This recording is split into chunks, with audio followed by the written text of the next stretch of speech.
Today, I had the chance to reiterate our support to Ukraine against the brutal invasion of Russia. We will continue to be there to support them as long as it's needed. Canada will always be there to defend our value, our democracy, as well as the international rule. For more than a year now, Canada has been helping Ukrainians defend themselves by sending military assistance, including tanks and armored vehicles, ammunition, weapons, and other equipment. Today, we're announcing we'll be sending even more weapons. Sourced from Colt Canada, we'll be sending 21,000 assault rifles, 38 machine guns, and over 2.4 million rounds of ammunition. This will help the armed forces of Ukraine continue to defend their freedom and fight for Ukraine's territorial integrity. Something Prime Minister Shmyhal and I discussed today was also the financial situation of his country and the efforts to rebuild Ukraine. To support essential services, including pension payments, purchasing fuel, and restoring damaged energy infrastructure, Canada has now disbursed a $2.4 billion loan announced in our budget 2023. We also talked about reconstruction efforts and will continue to tackle this topic with different leaders in Canada to see how the private sector can contribute to the rebuilding effort of Ukraine. We talked also about the youth mobility efforts. When Russia will have left Ukraine and the situation will be safe, our youth will have the possibility to work and travel to Canada and to Ukraine. This will reinforce the links between the two countries. Our two countries closer is trade. That's why I was so glad to sit down with Denis and sign a joint declaration on the conclusion of negotiations for the modernization of the Canada-Ukraine Free Trade Agreement. It is a comprehensive and very, very strong agreement that I know will be a model for the kind of strong engagement that Ukraine can and will have, not just with Canada, but around the world as well. And we're privileged to be, once again, an early friend on that. We're both deeply committed to implement it as soon as possible. It'll strengthen our trade ties and help support Ukraine's economic recovery, not just with Canada, but with the world. Canada has a lot to offer, whether it's skilled workers, technological expertise, or natural resources. I know that during Prime Minister Shmyhal's visit, the Saskatoon-based company Cameco signed a major supply contract with Energoatom in Ukraine, building on their partnership agreement. Cameco will provide the necessary uranium to meet Ukraine's nuclear fuel needs until 2035, which will help Ukraine keep the lights on while creating and supporting good middle-class jobs here in Canada. Another way to support Ukraine is to make sure that Russia is accountable for all of its acts. We have imposed sanctions over more than 2,004 individuals and institutions in Russia and Belarus. Today, we're announcing new sanctions. We're announcing new sanctions on 14 Russian individuals and 34 entities, including security targets linked to the Wagner Group. In addition, to further pressure Putin's enablers in Belarus, we're announcing additional sanctions on 9 entities related to the Belarusian financial sector. Denis, thank you again for your visit, my friend. Over to you. Good afternoon, Prime Minister Trudeau. Catherine Ellsworth with Global News here. This is in regards to a Trudeau Foundation question. The entire board and the CEO of the foundation resigned this morning. They cited the recent politicization of their work. Are you concerned about the long-term stability of the organization and that the fallout from allegations of foreign interference is extending beyond your government? As you well know, the Trudeau Foundation is a foundation with which I have absolutely no intersection. It was established to promote knowledge and academic research into the humanities following the death of my father, and has had an extraordinary impact on academic institutions and on brilliant Canadians. It is a shame to see the level of toxicity and political polarization that is going on in our country these days, but I am certain that the Trudeau Foundation will be able to continue to ensure that research into the social studies and humanities at the highest levels across Canadian academic institutions continues for many years to come. Second question is to Forum TV. Over to you. Good afternoon, Mr. Trudeau and Mr. Shmyhal. Доброго вечора і доброго дня. Вітаємо вас в Канаді. Prime Minister Trudeau, the US documents suggest that Ukraine's air defense is in a perilous situation right now. You have already committed to providing one anti-air missile system to Ukraine. Is there anything else Canada will or can do to improve Ukraine's air defense systems?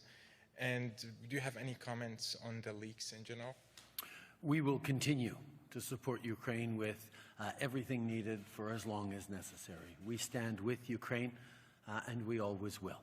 Canadians have been absolutely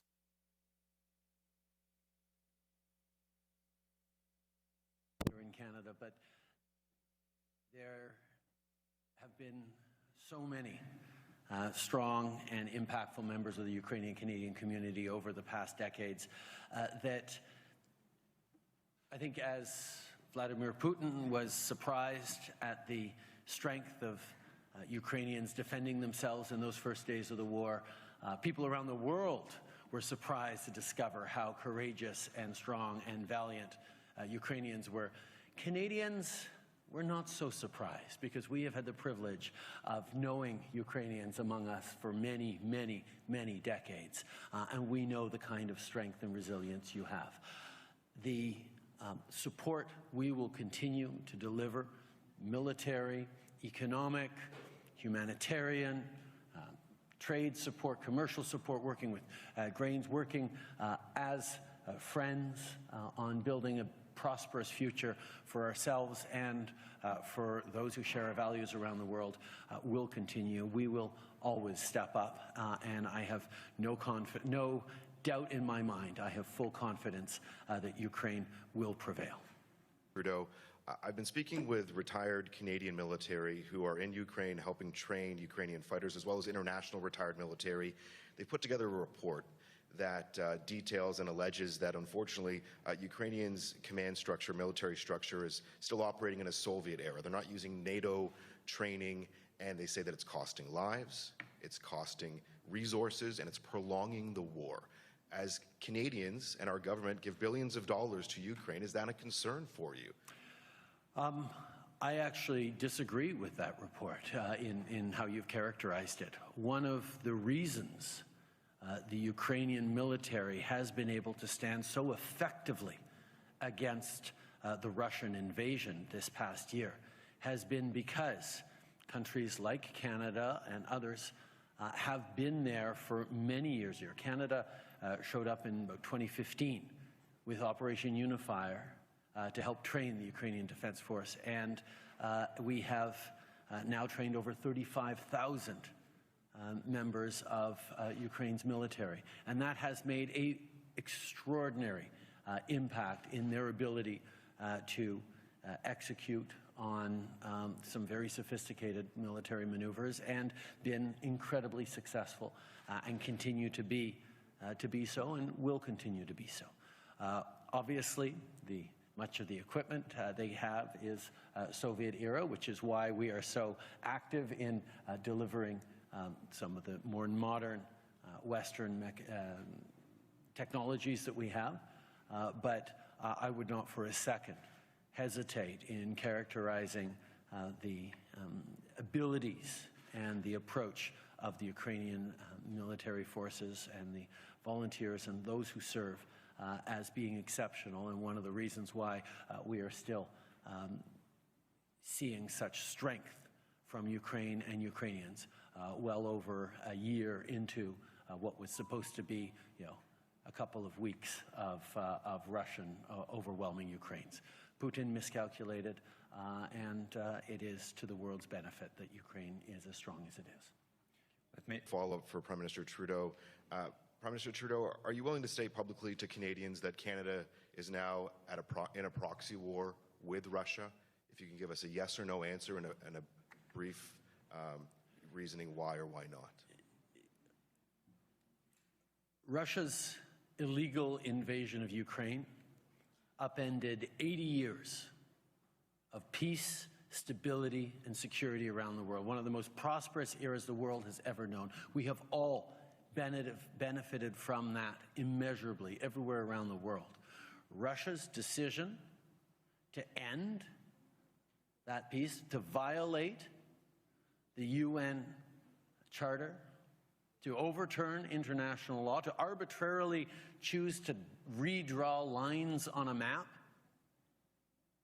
is, of course, of deep concern to Canada in regards to our friends in Ukraine, but should be of real concern to everyone around the world. Everywhere around the world, there are authoritarian dictators looking at Vladimir Putin, curious to see if he will succeed. Because everywhere around the world, there are neighbors with larger armies than the country beside them saying, oh, wouldn't it be nice to redraw the map? Wouldn't it be nice to be able to invade and benefit from that and get a few more resources or bring in people who speak the same language? This choice that Canada has to stand unequivocally with Ukraine is, yes, of course, about the deep friendship and the personal and family and demographic ties that we've had with Ukraine for over a century. But it is also about the right thing to do. Right now, Ukraine is, yes, fighting for its territorial integrity, its right to determine its own future. And that is very important, and we'll be there for that. But it's also fighting for the values and the principles that underpin all of our democracies, all of the stability and freedom that we've been able to build in international law over the past years. That's why Canada stands unequivocally with Ukraine. That's why we will continue to do everything necessary to ensure that Ukraine prevails.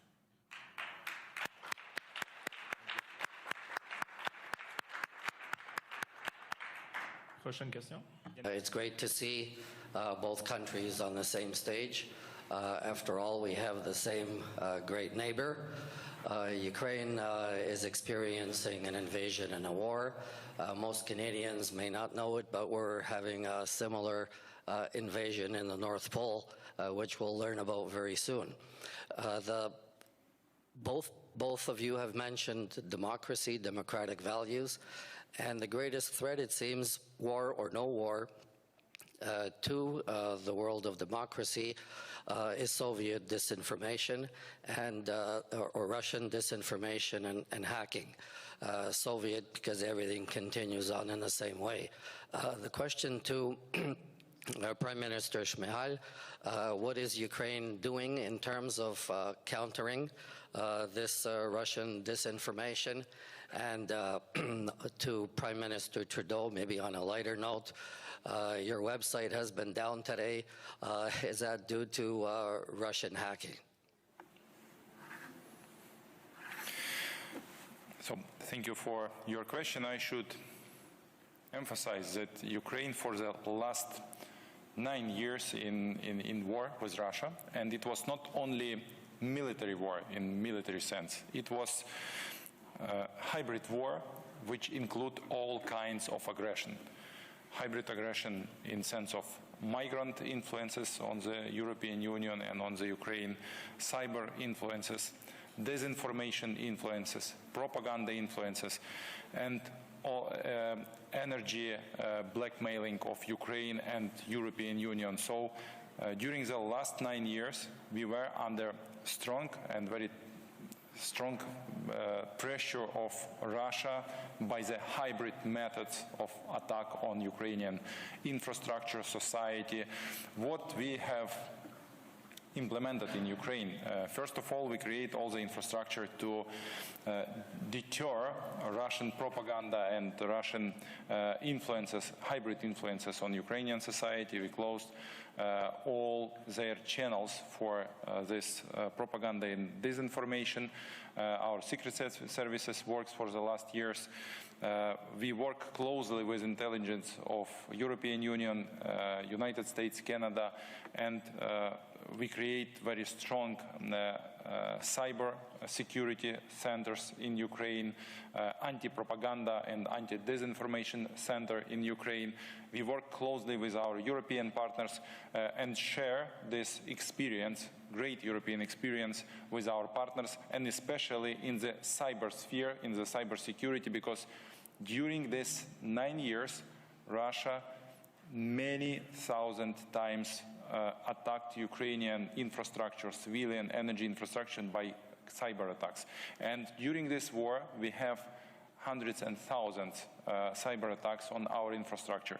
And we may share this experience, we do it, we implement all of these practices and methods. And actually this is very practical issue and methods. So first of all, I think that our colleagues should take a look and close Russian propaganda and disinformational channels. It's a very important step to stop this disinformation. But they also use other hybrid methods, and you may see it during this war all around the world, because they tried to realize this in Ukraine 10 years ago, but now they have very good practice and they share it on all countries, on all partners. We should be very united. Very united. Don't believe any their special psychological informational operations, and to go to the victory and to go to stop this Russian propaganda and disinformation. Thank you so much.